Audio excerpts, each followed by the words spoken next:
Miqtë Prizmës, KQZ-ja ka vendosur të hapi një sasi impresionante të kutive të zgjedhjeve të këtij viti. Sigurisht ishin ankesat e Partisë Demokratike, por jo vetëm kjo. Janë edhe ankesat e njerëzve të Partisë Demokratike në përgjithësi. Dhe sigurisht janë mbi 2400 kuti, edhe 85 kuti të atyre që vinë nga diaspora. Praktikisht kjo është një marrje kohe nga Sali Berisha. Janë baruar edhe argumentat e tij të zakonshëm të grabitjes edhe të vjedhjes së zgjedhjeve. Retorika e grabitjes, vjedhjes, mafjes edhe shkatrimit të zgjedhjeve e ndjekur prej tij prej 20 e sa vitesh. Humbjet e tij të jashtëzakonshme me këtë lloj retorike e vendosin Sali Berishën përpara statutit. Mirë po, s'ka se si të veprojnë ndryshe, në fakt duhet gjendur në kuti.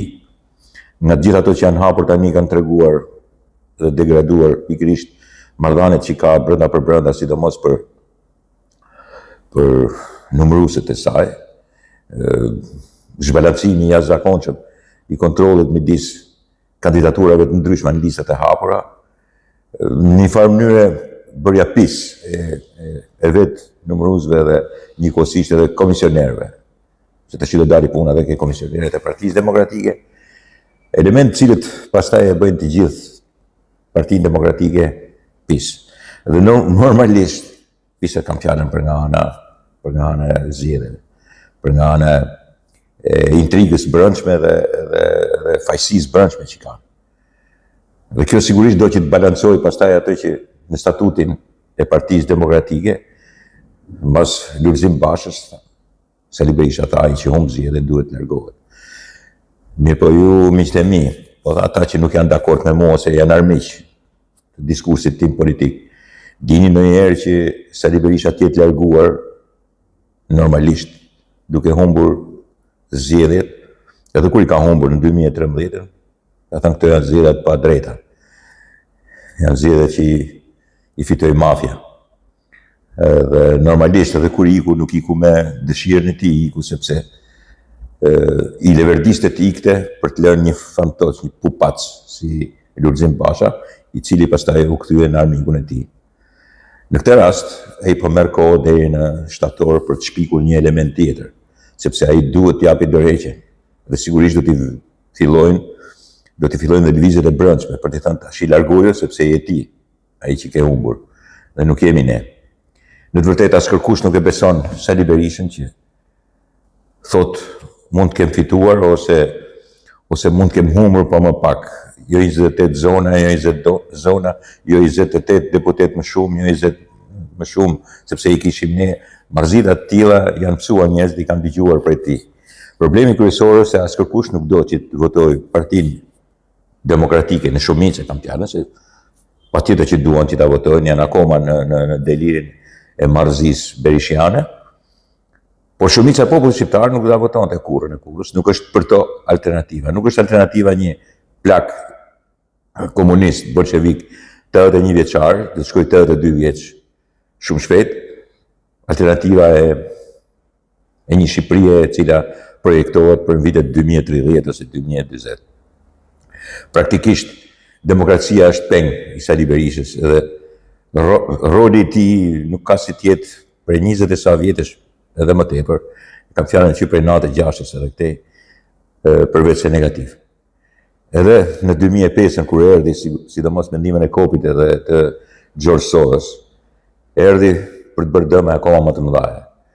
Për të kamufluar si njeri tashmë që toleronte shtypin ose që toleronte edhe një lloj bisede, dikur nuk e toleronte, në 96, 93, 94, 95. Por tash erdhi për të stërkorruptuar, për të mësuar të gjithë atë amalgam politikanësh edhe pushtetarësh që të jenë edhe në imitim të kohës Fatosnanës të jo të korruptuar, por stërkorruptuar dhe folklorik deri ku nuk mbante më. Në 2025 sigurisht ishte në ato goditjet e fundit të Sali Berishës dhe familjes tij.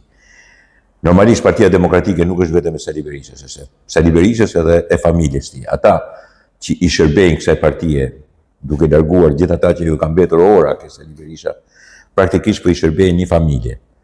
Një familje që i ngjan shumë familje të nuk e di, të ajetollave në Iran, njerëzve të cilët sundojnë me anë të një teokracie, edhe Sali Berisha gati ka një ideologji të vetën, base jo religionare, ai është një ateist në thelb të tij, po unë nuk po akuzoj pse është ateist, po akuzoj që është një teokrat, ka ideologjinë e tij.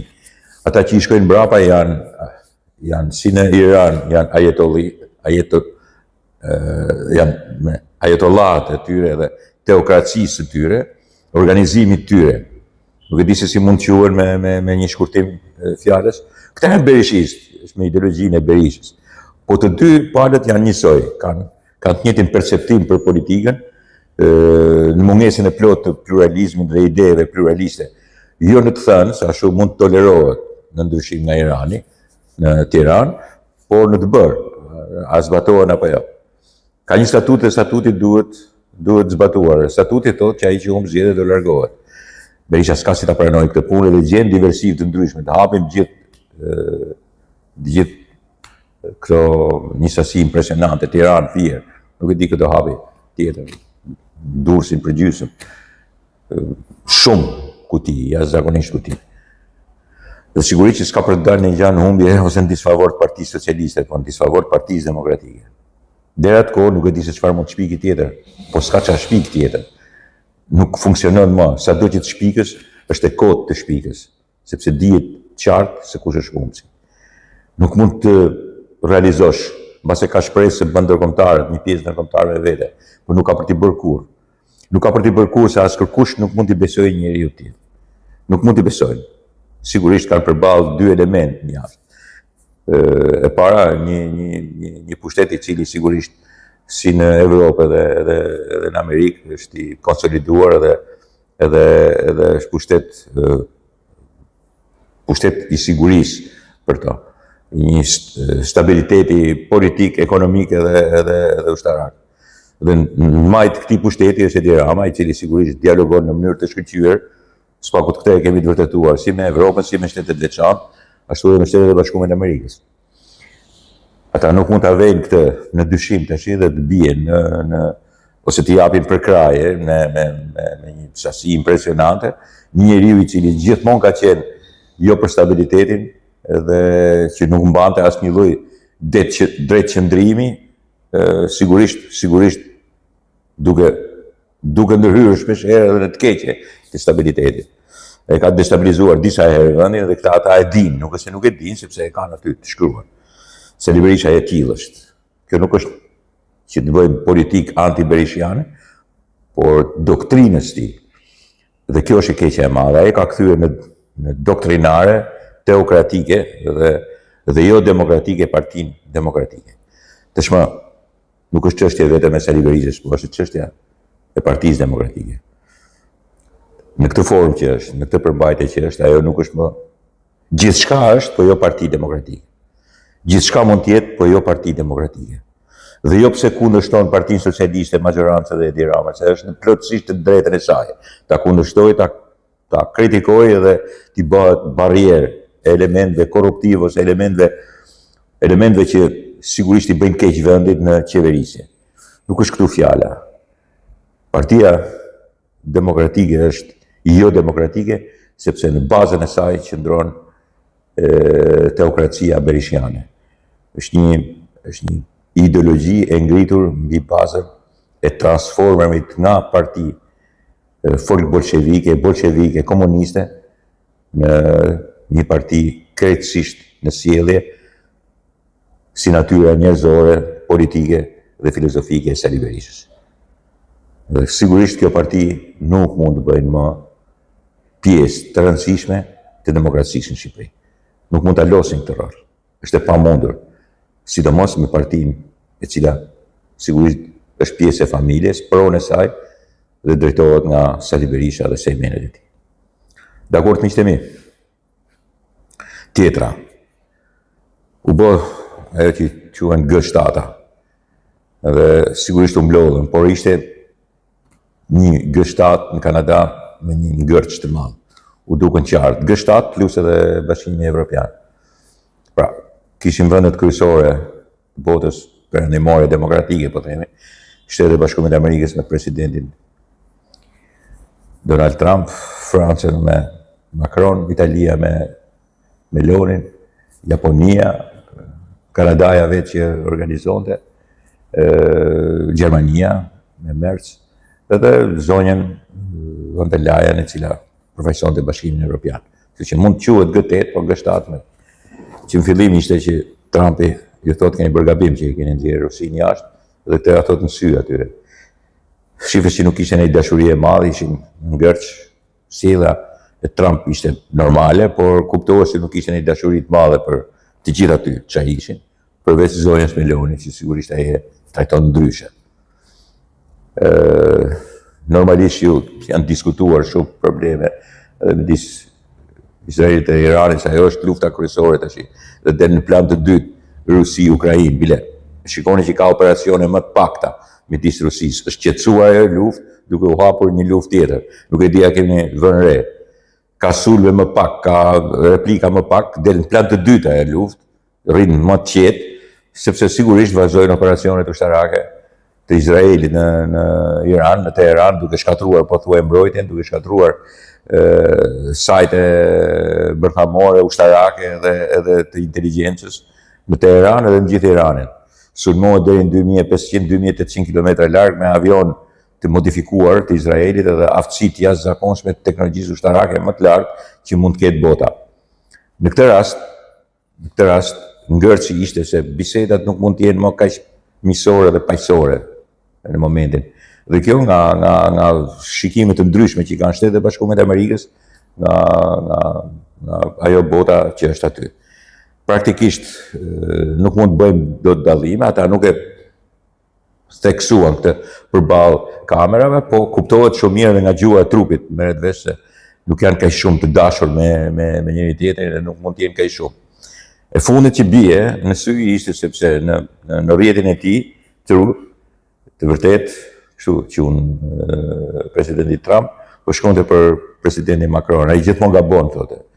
Sepse shprehet që u kthye më shpejt të presidenti Trump në Amerikë që të merresh me paqen midis Izraelit dhe Iranit. Nuk është e vërtetë fare.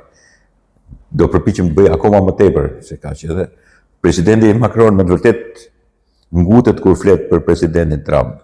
Thotë ai gjithmonë gabon, thotë Trumpi për presidentin Macron. Unë do bëj shumë më tepër. Dhe shumë më tepër duket qartë kur thotë që shiko, qytetarët të Teheranit largohen nga kryeqyteti. Pra, presidenti Trump do që të rrëzojë regimin e ajetollave. Atë regjim i cili sigurisht nuk do lejohet kurrë nga perëndimi nga Shtetet e Bashkuara të Amerikës, sidomos nga Izraeli, të ketë armë bërthamore. Dhe kanë qenë realisht afër krijimit të testatave bërthamore. Imagjinoni sikur t'i kishin tash do kishte ndodhur. Nuk kam ndonjë ide të mirë për trajtimin e Gazës nga Izraeli, sigurisht. Është bërë një vrasje masive aty. Sidoqoftë kanë vdekur njerëz edhe unë nuk mund ta aprovoj kurrën e kurrës këtë punë, por për mirë regjimin e Iranit sigurisht që nuk mund të jem me Iranin. Ne kemi prishur marrëdhëniet me Iranin pas sulmit kibernetik i cili shkatroi. Irani kishte vendosur që me anë një anije tregtare të dëshonte një raketë në Durrës, në Manz. Një raketë e cila shkatronte kampin e iranianëve kundërshtar të regjimit të ajetollahëve. Dëgjuante një shtet tjetër, sidomos në Evropë, duke bërë një dëm kolosal, duke vrarë 1000 vetë për herë. Edhe ky ka qenë paralajmërim i shkëlqyer. Ne kemi prishur marrëdhënie me të dhe kemi bërë shumë mirë që kemi prishur marrëdhënie me Iranin, sepse ndërhyrjet e tyre kanë qenë brutale. Vetë Ajetollah Khomeini e ka quajtur Shqipërinë vend të djallit, një vend i vogël i djallit në Evropë. Dhe sigurisht janë në Iran Ajetollah, jo populli iranian, sigurisht jo populli iranian i cili vuan vetë nga regjimi i tyre. Është kundra Shqipërisë në disa element. E para problemin aleancës NATO dhe miqësisë me Amerikën dhe vendet e Evropës perëndimore, por sidomos kundra muslimanëve sunit, kundra katolikëve roman dhe kundra ortodoksëve. Shqiptar bile dhe kundra bektashive. Është krejtësisht kundra një vendi i cili kështu është i konfiguruar edhe kështu siç jemi ne. Në mënyrë tragjike është kundra dhe është vend i cili ajetollah, vend i sunduar nga një teokraci, po thuaj kriminale që nuk lejon shtyp të drejtat e njerëzit edhe shtyp drejtat e grave, shtyp gjithçka që ka të bëjë me demokracinë, por që sigurisht i ka shkel, i ka ngelur sharrën gozhë në Izrael, cilin e ka shpallur vend i cili duhet zhdukur nga faqe e dheu. Praktikisht në këto ditë jemi, dhe këto janë momentet. Si Mossad, ushtria izraelite, edhe sigurisht edhe perëndimi, kur nuk do të jenë dakord që ky vend të disponojë bombë bërthamore. Sepse përndryshe bota shumë shpejt do të shifte fundin e saj. Dakord, miqtë e mi?